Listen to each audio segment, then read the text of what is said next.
Et coucou et bienvenue entre deux pages, je vous retrouve aujourd'hui pour un nouveau point lecture. C'est mes lectures de la fin mars, début avril, parce que en mars j'ai lu assez peu de livres finalement, et du coup j'ai juste les 2 dernières lectures de mars et puis mes quelques lectures de début avril à vous présenter, avec essentiellement des romans et de graphiques. Donc comme d'habitude je commence par les romans et je finirai par les 2 graphiques. Donc je vais commencer avec, je vous mettrai les couvertures ici, comme d'habitude. Je vais commencer avec ma déception de ce début avril.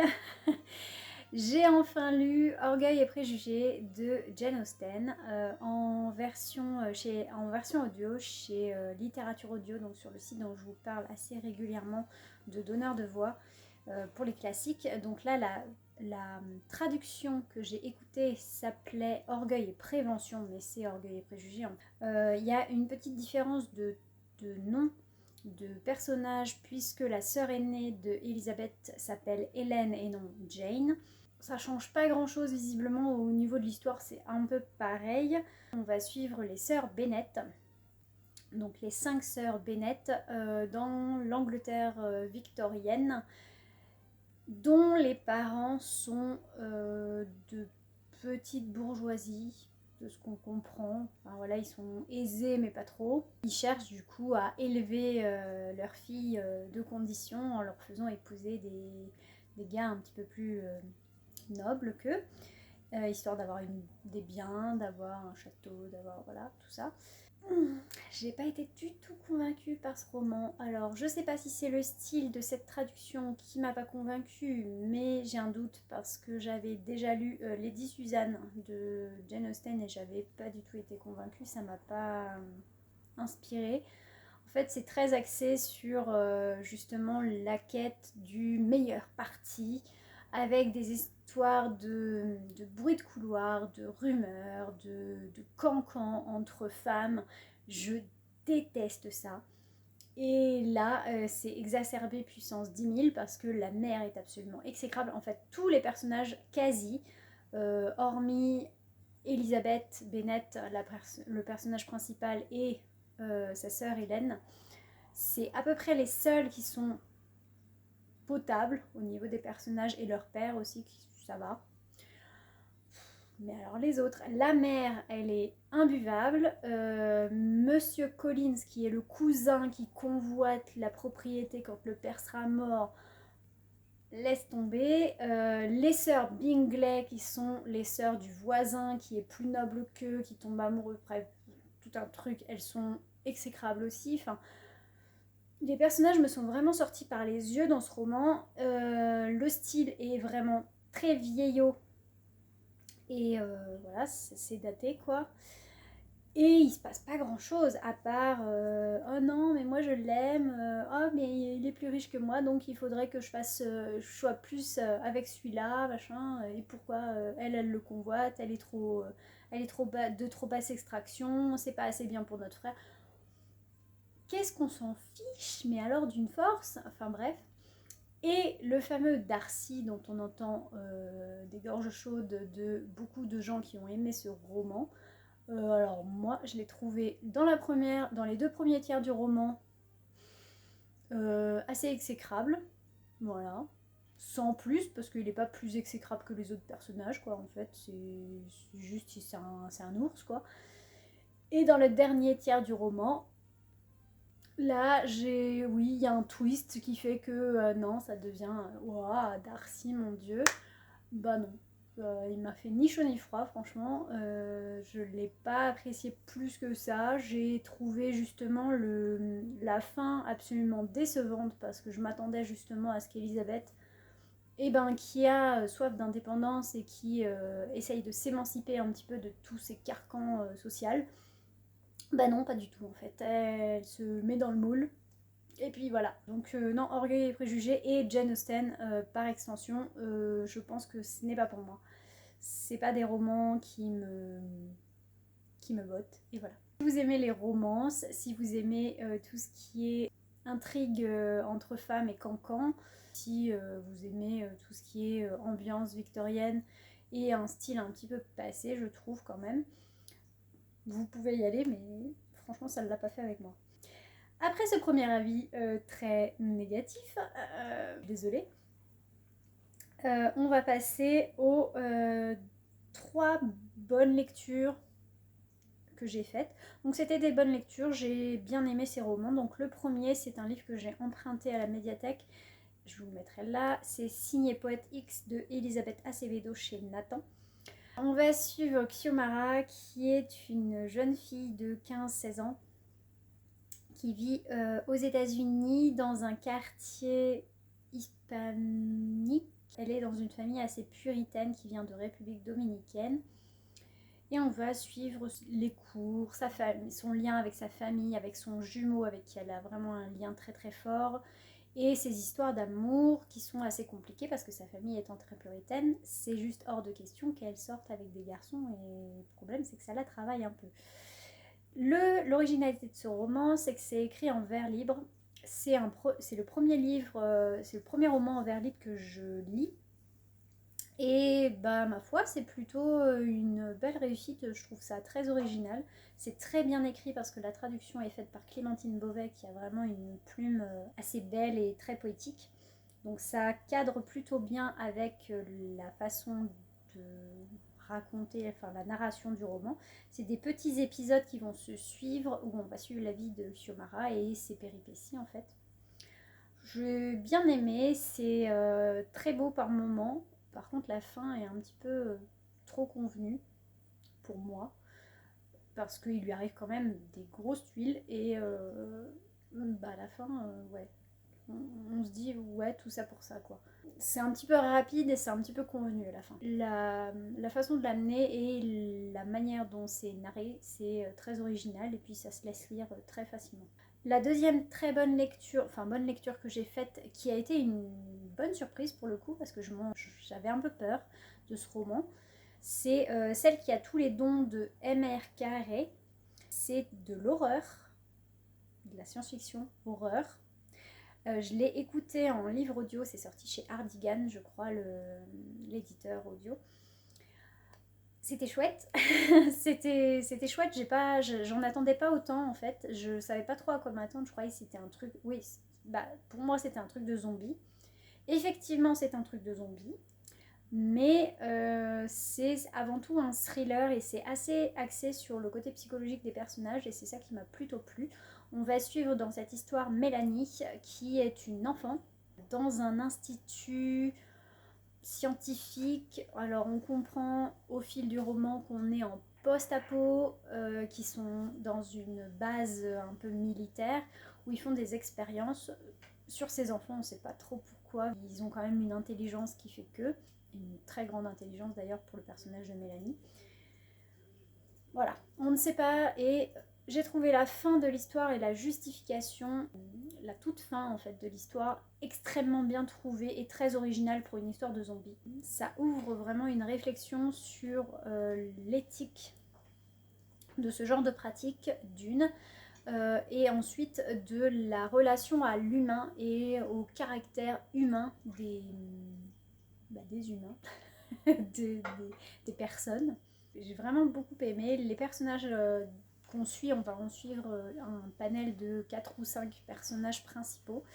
Je les ai beaucoup aimés, ils sont très torturés quand même, ils ont un passif assez lourd. J'ai adoré détester la scientifique, la grande scientifique, la grande ponte qui s'occupe de tout ça, qui chapeaute tout ça. Elle est dotée d'une ambition sans borne et sans considération pour la vie humaine, quelle qu'elle soit. Elle est totalement dévouée à ses recherches au-delà de ses considérations pour l'être humain. Et du coup, je l'ai détesté, mais c'était un très très bon personnage. Le personnage de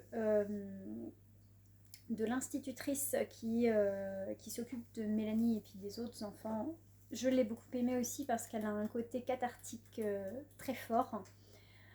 On sent qu'elle a un passé lourd qu'on apprend assez tard d'ailleurs dans le roman. Et on comprend pourquoi elle se comporte comme ça en fait. Elle est vraiment dévouée, elle est tout en compassion, tout en douceur. c'est assez perturbant dans un monde aussi violent en fait, parce qu'il y a quand même des scènes, faut le savoir si vous êtes sensible, il y a quand même des scènes assez gore dans ce roman. Euh, voilà, n'y allez pas si vous aimez pas trop le sang et les scènes où ça mange des trucs, parce que c'est... Il y a des moments où c'est un peu gore. Il y a une explication aussi de ce... C'est pas un virus du coup, c'est autre chose. Et j'ai trouvé ça sympa que ça soit un autre vecteur de contamination au départ.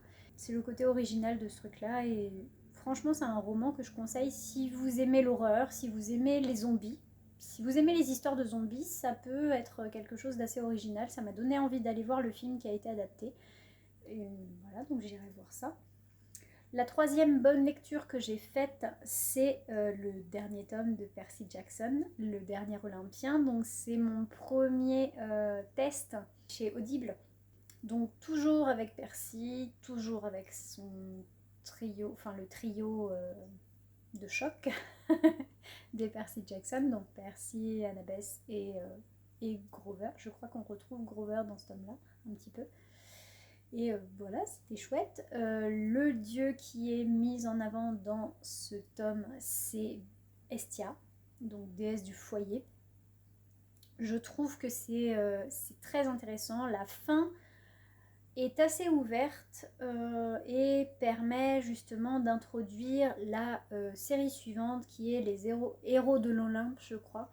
Un truc comme ça. Donc là, on a une fin sur certaines intrigues, et puis sur d'autres, ben, on se doute que ça va s'ouvrir sur autre chose. J'espère que dans la série suivante, on va suivre aussi, enfin, on va retrouver Percy et on va retrouver les personnages qu'on connaît, parce que c'est des personnages qui sont vachement attachants.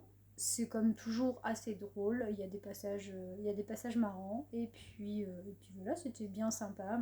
La version audio avec Benjamin Bollen en tant que lecteur est au top.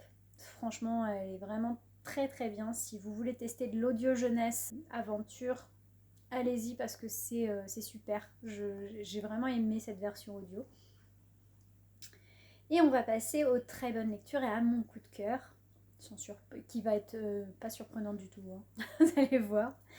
Donc très bonne lecture pour le premier tome de Van Gogh, Entre ciel et terre de Timothée de Fombelle chez Folio Junior. Je l'ai terminé là il y a quelques jours, hein. C'est vraiment tout frais. On va suivre le jeune Van Gogh, ça se passe dans les années 1934 à 1938 et on va faire des bonds à la fin de la Première Guerre mondiale en 1918.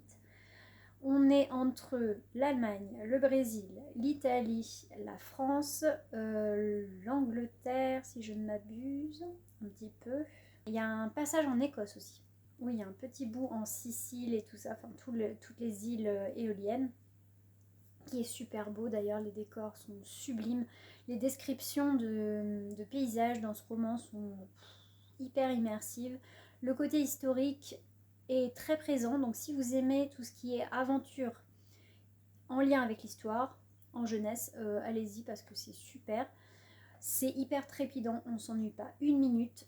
Les personnages sont hyper attachants, le personnage de Van Gogh, que ce soit le personnage de Van Gogh qui est le personnage principal dont on apprend un petit peu l'histoire, ça commence un petit peu à distiller les secrets de ses origines, qui vont être au cœur, je pense, du tome 2. Que ce soit lui ou le personnage d'Ethel, qui est sa Juliette, entre guillemets. C'est pas vraiment, il n'y a pas d'histoire de rivalité, mais c'est son âme sœur. Enfin, moi, je l'ai vu comme ça, c'est vraiment une relation entre les deux qui se noue au fil du temps, un espèce de coup de foudre. Voilà, il y a des personnages absolument saisissants que j'aime énormément. Je pense notamment à la taupe, qui est un espion. Voilà, quelqu'un qui sait se dissimuler au cœur de la ville. Et le personnage de Hugo Eckner, qui est un aviateur commandant de Zeppelin allemand.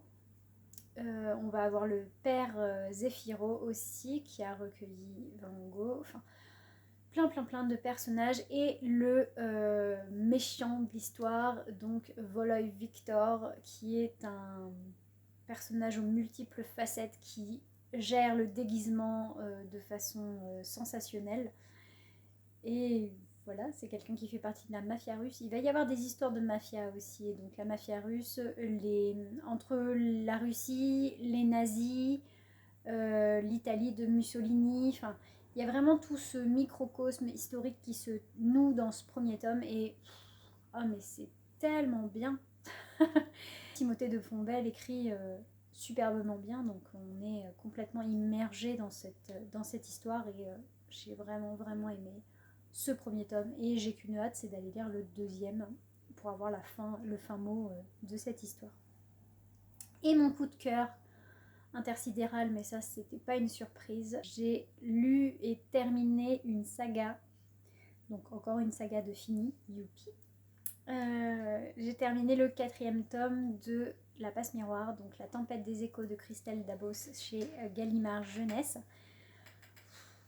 Alors, je vais vous donner un avis global sur ce tome sans vous dire l'histoire parce que sinon ça vous spoil, hein, c'est le 4e tome, je ne vais pas révéler d'éléments sur cette histoire. J'étais immergée, le début du tome a été un peu long à se mettre en place, un petit peu comme ça a été le cas sur le premier tome où il y avait vraiment beaucoup de choses à mettre en place et à enchaîner.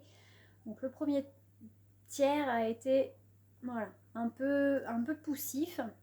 Alors, passer les 200 premières pages, comment dire, ça s'enchaîne de façon tellement limpide et cette fin est juste hyper logique.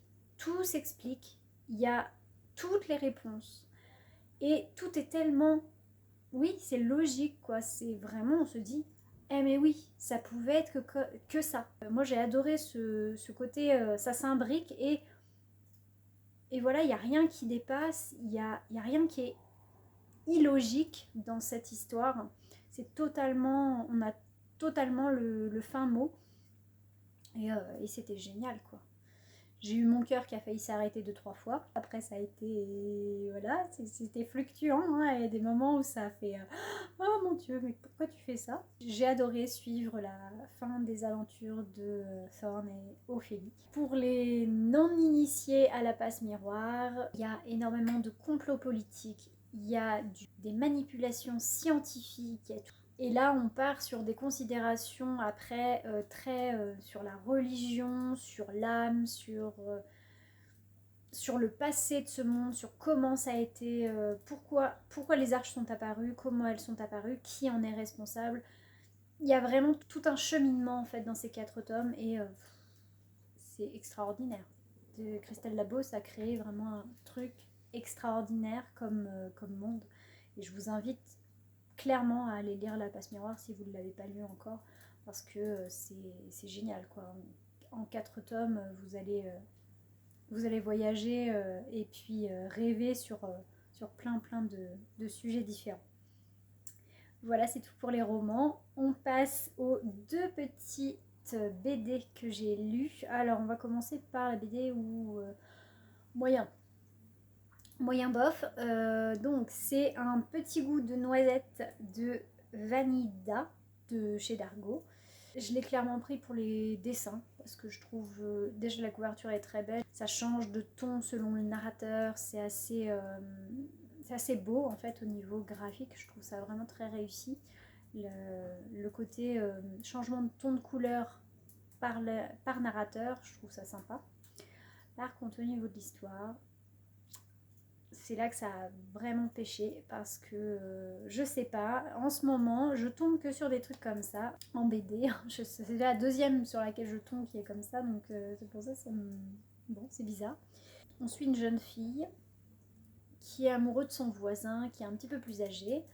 Ils sont ados, hein. Lui il doit avoir 18 ans, elle en a 14, un truc comme ça, donc voilà, ça peut pas se faire, mais ils plantent un noisetier et au final, ils seront de nouveau réunis quand le noisetier fera des noisettes. Ok, ça passe. Donc ça, c'est la première histoire. Et alors après, je sais pas. On suit plein de narrateurs différents qui vont avoir des liens, enfin qu'on va croiser dans les autres histoires, enfin c'est bizarre. Et tout le monde va avoir des histoires de sexe, hein, clairement, enfin va coucher, tout le monde va coucher avec tout le monde là-dedans, et puis tout le monde trompe tout le monde. Le truc, c'est un espèce de plaidoyer pro-adultère, j'ai l'impression, dans cette BD. Alors bon, chacun fait ce qu'il veut, mais là, c'est un peu gros, je trouve. Et ce qui partait comme une petite romance à travers les années, se transforme en un espèce de méli-mélo d'histoire d'amour, de tromperie, de coucherie. Et du coup, à la fin du premier, ben ouais, on est un peu à plat, on se dit bon, ok. Ça, c'est un premier. Il y a un deuxième derrière. Ça m'a pas donné envie d'aller lire le deuxième du coup, parce que je me suis dit mais où elle nous embarque là, enfin, c'est bizarre. Ça m'a pas touché, les personnages m'ont pas accroché à part les deux premiers, et du coup on les retrouve pas en fait après. Enfin, on les retrouve, mais pas entre eux. Donc, ça n'a pas d'intérêt, quoi. Enfin, pour moi, ça n'a pas d'intérêt. Bref. Donc, c'est un raté sur cette BD. La deuxième BD que j'ai lue, c'est une BD jeunesse. C'est Mots Rumeurs, Mots Cutter de Charlotte Bousquet et Stéphanie Rubini chez Gulfstream. J'ai déjà lu 2 BD de cette collection. Donc Rouge Tagada, donc je vous aurais déjà parlé, et puis un autre qui était sur la transidentité, mais je sais plus le titre. Et c'est une collection qui a 4 ou 5 petits romans graphiques comme ça, jeunesse. Là, dans Mon Rumeur, Mon Cutter, on va suivre Léa, qui est rousse et qui est au collège, qui va tomber amoureuse d'un garçon qui s'appelle Mathéo, je crois. Et comme toutes les histoires au collège, tout ça, elle a des copines, elle fait une soirée à un moment, un petit peu arrosée, et elle se retrouve à faire un striptease. Voilà, un action ou vérité qui tourne comme ça, et puis voilà. Le problème, c'est qu'il y en a une dans le lot qui est pas vraiment d'accord qu'elle sorte avec le fameux Mathéo, et par vengeance, la filme, prend des photos de ce striptease et les poste sur les réseaux sociaux. Et là, voilà. Et là, la vie de Léa commence à virer à l'enfer, et ça va être... c'est terrible en fait.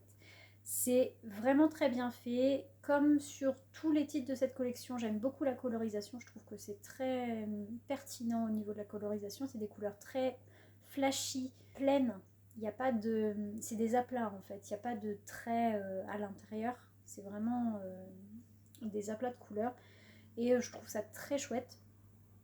L'histoire est terrible mais nécessaire, et je pense que c'est une série de BD à faire lire à des ados et à mettre à disposition dans les collèges, parce que c'est des thématiques actuelles qui nécessitent d'être connues. Voilà, une prévention, il faut qu'il y ait une prévention sur ces thématiques-là, la gestion des réseaux sociaux et la haine sur les réseaux sociaux. Et voilà, c'est tout pour ce point lecture. J'espère que ça vous aura plu. N'hésitez pas à me dire en commentaire si vous avez lu certains de ces titres. Qu'est-ce que vous lisez, vous, en ce moment? Si vous lisez des séries, est-ce que vous arrivez à avancer? Là, moi, je suis contente, j'en ai fini 2. Donc, je suis assez contente de moi. Et est-ce que vous aussi, vous lisez des séries? Et est-ce que vous réussissez à les avancer quand vous en avez? N'hésitez pas à me dire tout ça en commentaire. Et puis, on se retrouve tout bientôt pour la prochaine vidéo. Salut!